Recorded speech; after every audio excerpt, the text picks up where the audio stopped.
Hello student, आज हम कक्षा 12 का जीव विज्ञान का अध्याय वंशागति का मेंडलीय आधार, उसमें टॉपिक लेके चलेंगे तीसंकर संकरण। तो इसमें क्या होगा, जब दो या दो से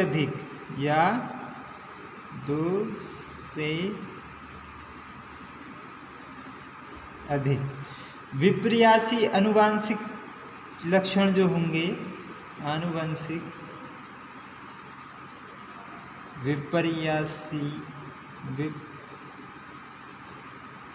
विपर्यासिक लक्षण ये होते हैं। विपरीत लक्षण को ध्यान में रखकर संकरण करवाया जाता है, को ध्यान में रखकर संकरण कराया जाता है।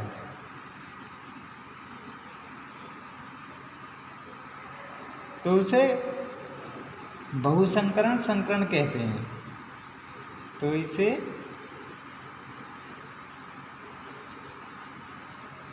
बहुसंकर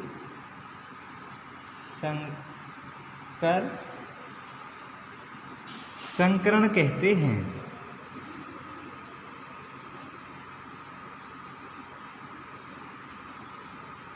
अब ध्यान दीजिए कि उदाहरण है हमारा त्रिसंकरण। ठीक है, त्रिसंकर इसका देना है। तो त्रिसंकर देखो, हमने पढ़ा था पहले एक मोनो हाइब्रिड मतलब एक संकर। तो इसका मतलब था एक लक्षण को ध्यान में रखकर जब हमने क्रॉस कराया था। इसमें है फिर हमने कराया था डाई हाइब्रिड, तो उसमें हमने दो लक्षणों को ध्यान में रखकर। अब के है ट्राई हाइब्रिड मतलब तीन जोड़ी, यहाँ तीन जोड़ी। तो क्या करेंगे, यहाँ तीन जोड़ी विपर्यासी को विपरीत भी बोल सकते हैं भाई। विपर्यासी लक्षणों को ध्यान में रखकर संकरण कराया जाता है। लक्षणों को ध्यान में रखकर संकरण कराया जाता है।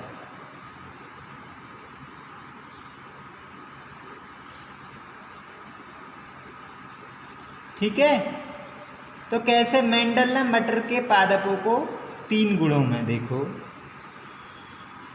मेंडल ने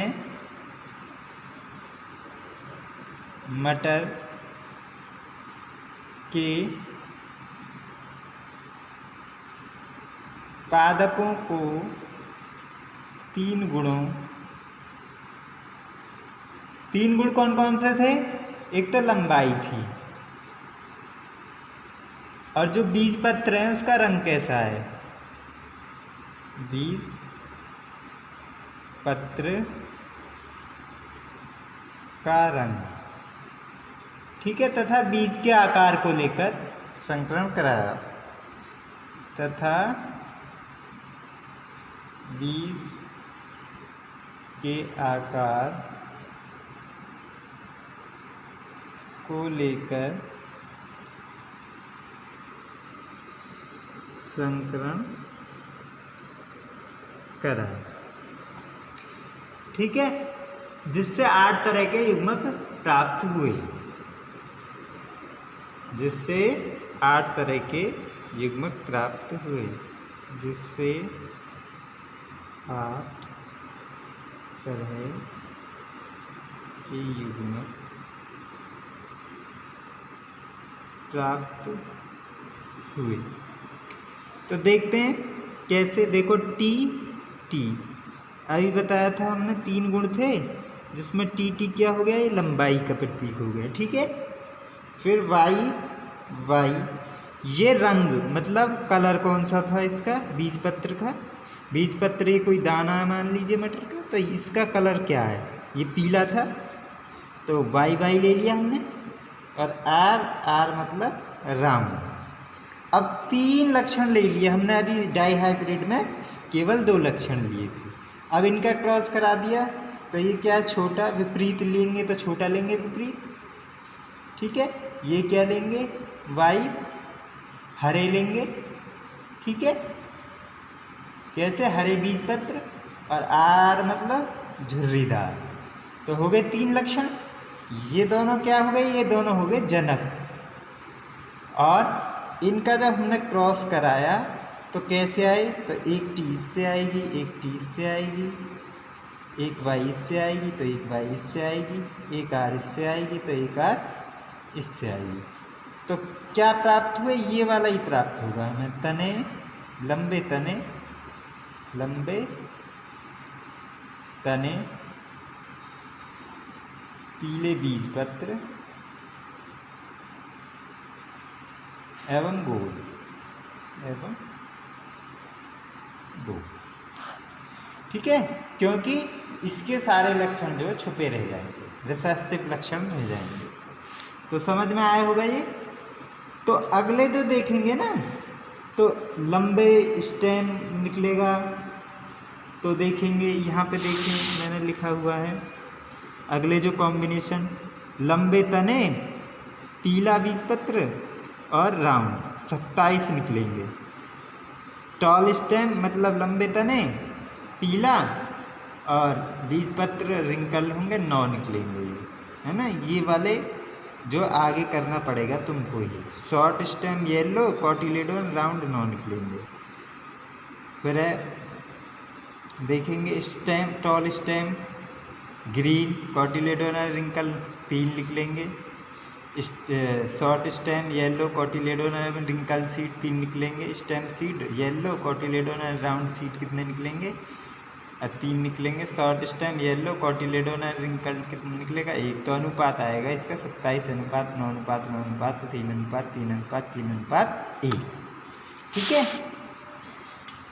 तो यहाँ तक आप समझ गए इसका मतलब। आगे चले हम, तो मेंडलवाद का क्या महत्व था, तो महत्व देखेंगे हम मेंडलवाद का। तो उसमें संकरणों के माध्यम से भावी संतान के गुणों का ज्ञान हो जाता है। संकरणों के माध्यम से क्या हो जाता है, संकरणों के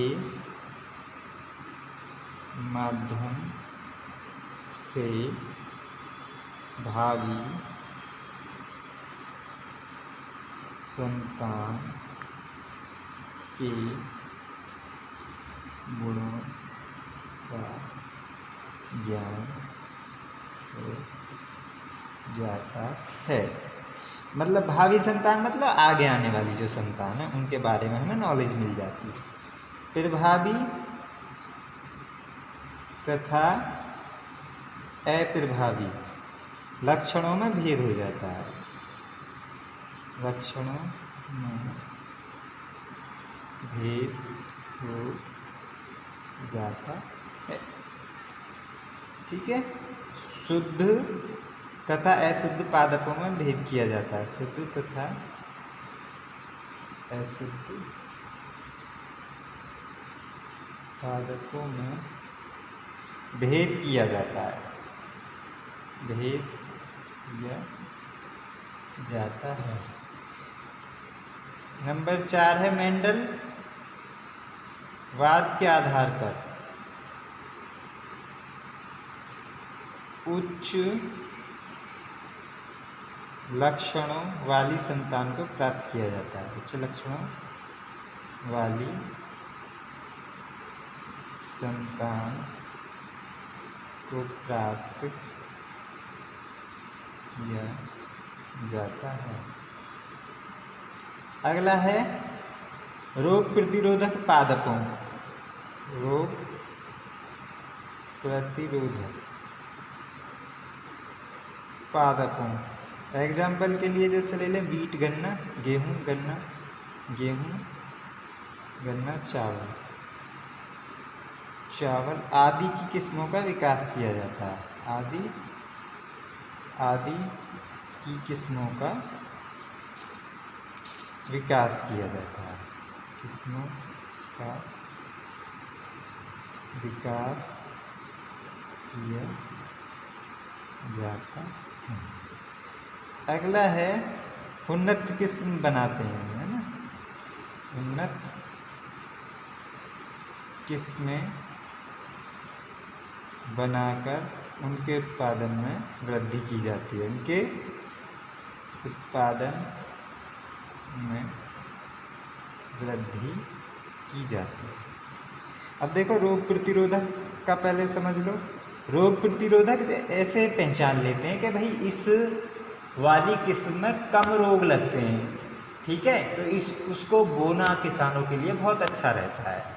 तो रोग प्रतिरोधक उसका पता लग जाता है कि कौन सी रोग प्रतिरोधक किस्म की पौधे हैं, ठीक है। इसमें जैसे इनकी ऐसी गेहूँ ये हमारे लिए बहुत ज़्यादा भोजन के लिए बहुत ज़्यादा महत्वपूर्ण है और उन्नत किस्म बन के तैयार हो जाती हैं कि इस मान लीजिए ये गेहूं की वैरायटी मान लीजिए कोई सी सोनेरा लारबा जैसे ऐसी, तो उसमें कम रोग लगता है तो किसान उसको बोएंगे तो पैदावार ज़्यादा होगी। तो इस प्रकार हम पहचान लेते हैं, ठीक है। आनुवांशिक रोगों की एक तो खोज एवं निदान हो जाता है, आनुवांशिक रोगों की खोज हो जाती है, रोगों की खोज एवं उनके निदान में इसका प्रयोग किया जाता है, मैं इसका प्रयोग किया जाता है। तो थैंक्स फॉर वॉचिंग वीडियो। लिखना चाहते हैं और नोट्स बना लीजिए भाई ज़रूर, इसका आधे का ले लें स्क्रीनशॉट, ठीक है, फिर इसका आधे का ले लें स्क्रीनशॉट। नोट्स बना के मुझे दिखाने हैं भाई, कॉपी सब तैयार कर लें और मुझे दिखा लें। थैंक्स फॉर वॉचिंग वीडियो, मिलते हैं नेक्स्ट वीडियो में।